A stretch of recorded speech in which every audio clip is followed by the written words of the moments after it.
We say welcome back to the studio right here at Lagos Talks 91.3 FM. The time is 30 minutes on the dot. 30 minutes, a half hour, 7:30 this morning in the beautiful city of Lagos. You know, we broadcast from 26 Kefi Street off Our Law Road, Ikoyi, Lagos. I don't know why I almost said Ikorodu instead of Ikoyi. I'm sure Kefi Street will be very angry with me.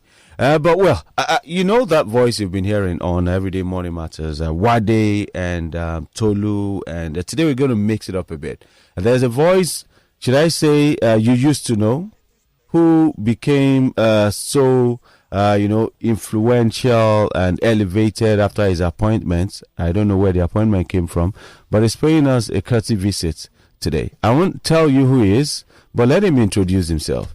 Good morning, Honorable. It's great to be here today. Okay, thank you for all the things that you're doing. We have a wonderful guest. We say he's a drug dealer, but that's not what he really is. He is actually a pharmacist who will be speaking to us today on Everyday Money Matters relating to the price of healthcare and let me call it medication, not drugs, because when you say drugs, people think it's hard. My name is Wade. It's good to be here. This is my first show in 4 months. Yeah, and I really want to thank Kayode and Ogevan Tolu, who I took her seat today, briefly, for holding it down, for having a wonderful show, and making Everyday Money Matters more important and providing information to everyday Nigerians about the issues relating to money. I know MPC came out yesterday, but we're not talking MPC today. I was very excited when I saw you coming. Yes, we're going to ask. No, I'm not talking MPC questions today. Next week we'll talk more about MPC and when we get more details into it. Okay. So thank you for having me, Kyle. Great to have you. It's great to be back. To show you how excited we are, I'm going to spend more time with you than. No. I'm not a drug dealer. But you know what? Let me show you how excited Nigerians are. What the Spirit is ministering to me now that the Nigerians are saying is to tell you that you are welcome in the name of the Lord. You are welcome in the name of the Lord. Okay, man, let's come to you, man. How you doing? I'm fine, Kayode. Fine. Good to have you back at the studio. Yes, that's it. So today we are, like what they said, focusing on the high price of drugs. So you're dealing with drug dealers this morning. So we have a drug dealer here. Please don't take my word for it. But okay, pharmacists? What do they deal in? They deal in drugs. They deal in drugs. Yes, so exactly. Yes. Really.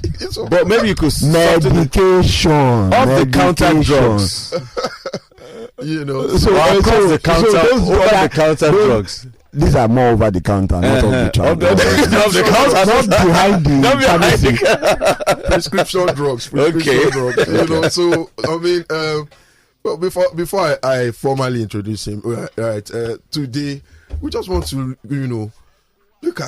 appreciate the escalating cost of pharmaceutical drugs in Nigeria, and why the prices have skyrocketed so high, and it's so bad right now that they say falling ill right now is a rich man's business, right? So I dare still rich man.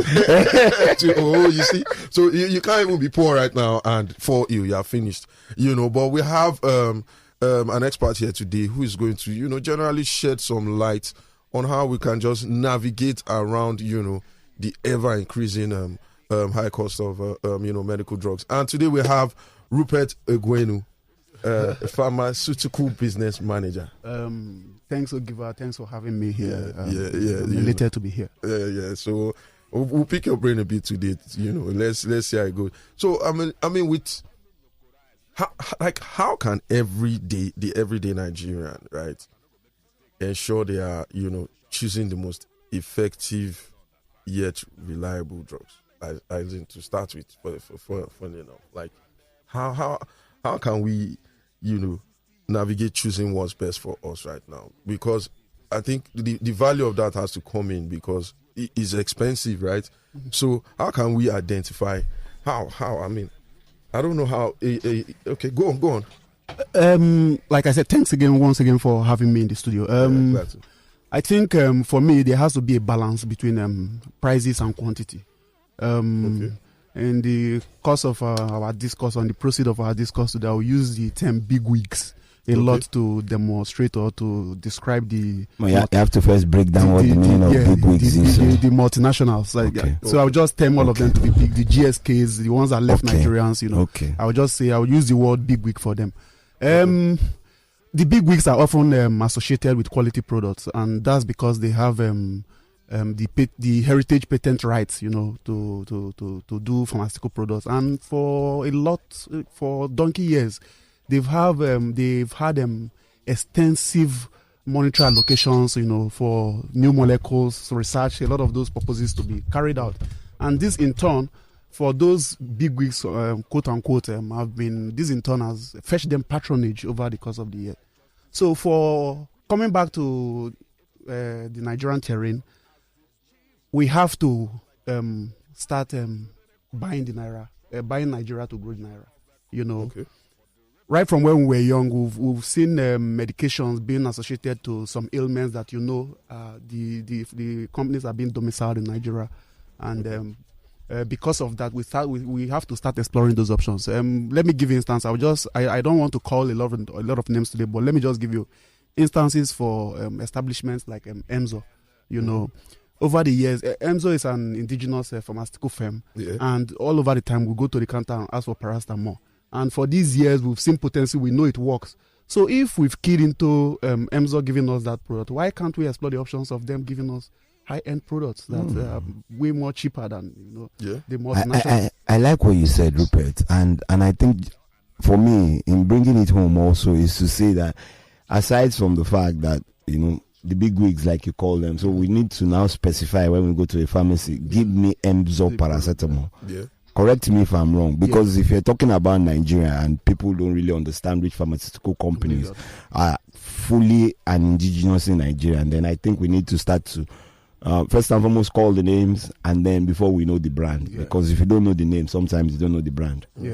Okay. Well, so but adding to that, right? Like what drugs have really, what's the word, right? Experienced this drastic increase in prices. Like, sorry, let me. So, like, because we know that there's some ailments that require some very expensive drugs, right? And we know the ones like the everyday malaria off the shelf, kind of drugs, right? So, I mean, I just want to shed a little more light on, the kind of drugs that have actually really, increased drastically, and why really? What exactly is causing it? So, answering that question, I'm going to cite SB Morgan, on their research that they've done from 2019 to 2023, middle of 2023. Traditionally, the respect to increase in drug has to do with usage and abuse. Those are the two things that propels drugs naturally. So. I'm talking anti-malaria, I'm talking antibiotics, I'm talking anti-allergies, that's the antihistamine ranges, for your flu, your cold, and then primarily supplements.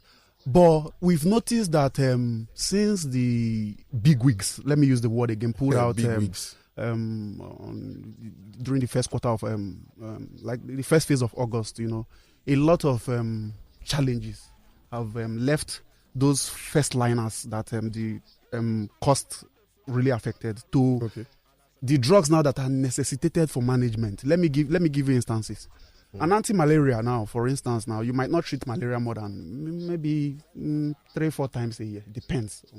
But people that have ailments that needs to be managed, I'm talking metabolic disorders like diabetes or maybe cardiovascular challenges like hypertension, whereby you need to steadily keep these things in check. Those ones now that I see, that those drugs now for the past 4 months have been over the roof. Let me give you an instance again. For something like Ampiclos, which is an antibiotic, first-line antibiotics, it is the most abused drug in Nigeria. Data has propelled, So, and it technically, citing AB Morgan again, it has experienced the most drastic increase, 1,139%. What? So we shouldn't be taking antibiotics. 1,139% increment. So if you used to buy Ampiclos 2,000 naira, multiply that by 1,000% increase. 20K. Yes. Is it? Yeah, no. So that's a challenge. Yes. Okay, so I hear you, and for me, yes, it makes sense. Antibiotics are completely abused in Nigeria. Do you also see this and this high pricing? I know a number of it also is some of those drugs are not produced in Nigeria, so they're actually brought in.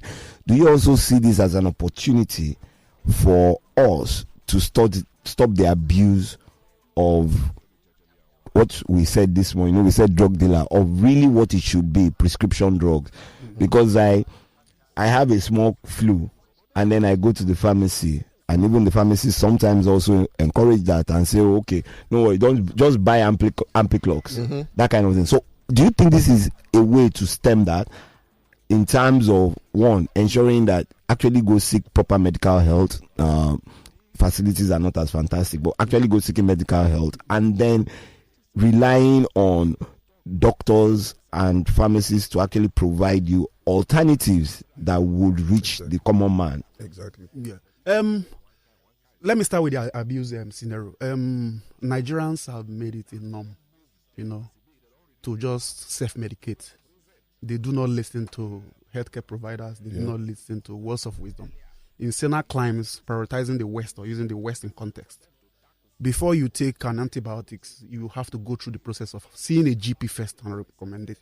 But here, a girl will just come back from work and she will have itch, and next day she's walking to the pharmacy floor to request for a prescription-only medication, which is POM, which is antibiotics falls within that range. It's supposed to be vetted well before it's given to you. It's not an OTC whereby I can just say buy and take, for that. And that in turn, has really, really, really, really truncated the efforts of healthcare providers. Also, for aid or the pharmaceutical firm coming to question of alternating or having to create their own APIs. API in this context is active pharmaceutical ingredient. I think it's just a selected few that are even breaking that norm. Like I said, the likes of Emzo, again, they are just trying to round up their new factory in Shagam that will give them the sole right to start manufacturing anti-malarials. Yeah. Okay. So over to you. I don't lose for this one because I tire. Falling ill now, very expensive. So as in it's just sad, because I know I can't remember the name of the drug. Someone was telling me, okay, what's this thing for asthma patients? Inhaler, right? Yes. So the guy was telling me that he used to buy it for about, I think, 6,000 before. Now it's 36,000 or something. I'm not sure. It's higher than that now. It's higher than 36,000. GSK Seretide. Let me give that one for instance. Seretide. See, since the multinationals pulled out, there's been a lot of problem in the sense that because quality products are being accrued to them, the challenge of having to do that repeatedly has been a challenge. For the open market guys, there's parallel import. So now you see the same inhaler that is being sold for 36,000, being sold for 70,000 somewhere else. You don't know which of them came directly from GSK. Thank God. You don't know which of them someone outrightly just imported from China, and all these things compared with regulatory issues, can tend to be a hiccup. Thank God. Me that used to be asthmatic. Thank God I outgrew it. 70K. Long. It's crazy. It's crazy. So how do we play safe? How do we identify the fake drugs, right? I don't know. Is it fake drugs? Okay, so not substandard, fake. Identifying drug. I think I'll have to give kudos to NAFDAC to an extent.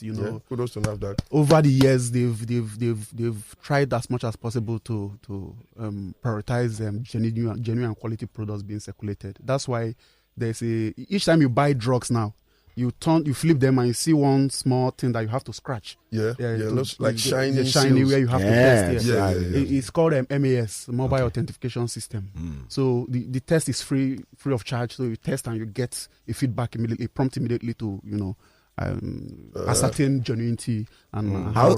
But how do you? What about those drugs that are counted?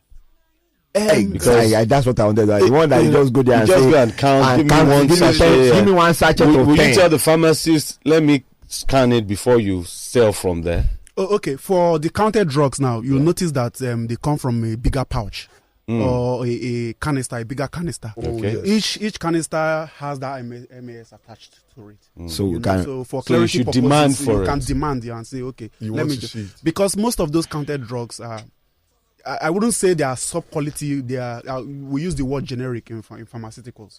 So let's stick with that generic They are word. generic. When Nigerians start getting afraid. So generic drugs. So you just it does not take away quality. And you said something that some of these global pharmaceutical companies, Yes. Big wigs. the big wigs, they are known, they are associated with quality. Yes. At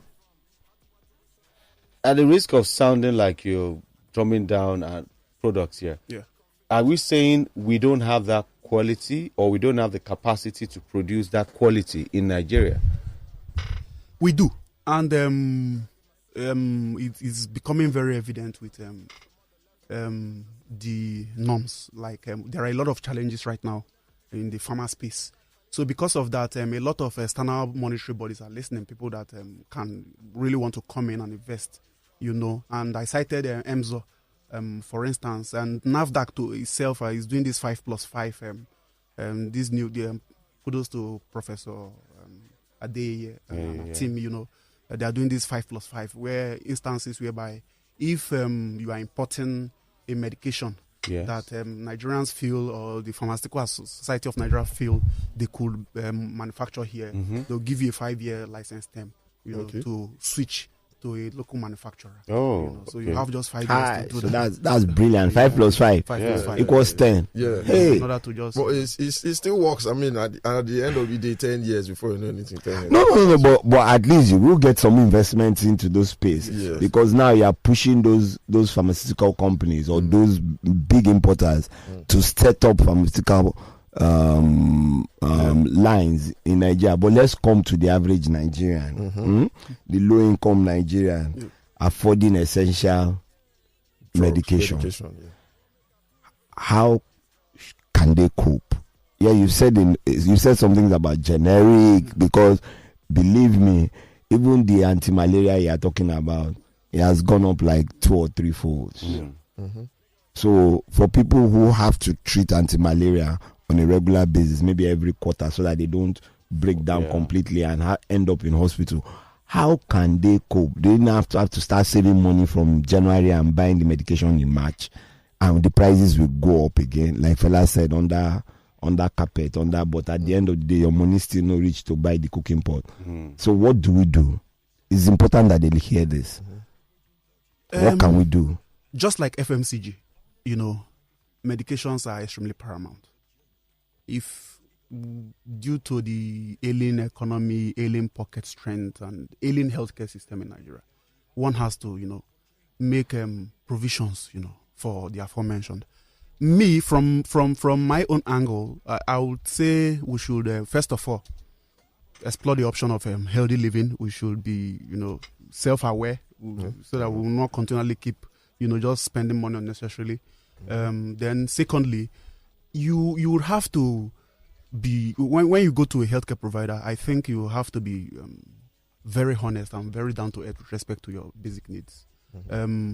You can't be suffering when someone is a pharmacist is shoving you down with a very expensive medication, where there are alternatives that are way cheaper that could even work very well, because if we are even going to put it, madly, a lot of all these pharmacy houses and all these people selling drugs, they still have KPIs, they still have to meet targets again. So the moment you walk into a pharmacy floor, it is fell shelf that I want to give you, one that will give me. One has to. You have to just come out openly and tell your healthcare provider that, okay, see, I want affordable, but yet, something that works for me. Wow. All right. But, I mean... Just one second, I hear that point, and I want Nigerians to actually, and those listening, taking it. What basically Rupert has just said to me, and this is my own understanding in layman English, and I will try and break it down into pidgin. Yeah. Make you go hospital. Yeah. go see doctor. Yeah. They make you tell and say the medicine where you want prescribe for you. Make sure say if you enter your money, if you buy them, because those alternatives are there. Yeah. So that you don't just walk to the pharmacy and buy Ampiclox at 36,000 when they can give you. There used to be one that when I was much younger, tetracycline at 1K. That's what Rupert has just said. But interestingly, all those antibiotics serve different purposes. Yes. Some are stronger, so you might still be compelled to. But like you said, now the doctors know which one. So if the one that is produced by local manufacturers and is good enough to take you, I don't want to call names, but of course. Let's even say give Ampiclox. Oh, everybody knows Ampiclox because quote unquote it's a product. Okay, let me just use it. It's a Bicham product. So you say Bicham Ampiclox because, like I said, these guys have patent, heritage patent rights over the years because of extensive investment, in research and discovery of so you give them that quality of, benefit of a doubt that okay, it is quality. It will work. But then again, you can't take away the fact that an ampicillin and a clozacillin combination, Ampiclox combination, that are patented either in the Middle East or this part of the world, you can't take away the fact that it's very effective. And it's cheaper. So why don't we explore those options of, since it works, give it to me and I pay 500 naira and leave and get the same effect that someone. On a lighter note, I gone to get a medication for someone, and when he gave me the price, I think it was around, I can't remember the medication, it was 20-something thousand. So I looked at the lady, one pretty lady like that. I put shame away. I said, my sister, do you have a cheaper one?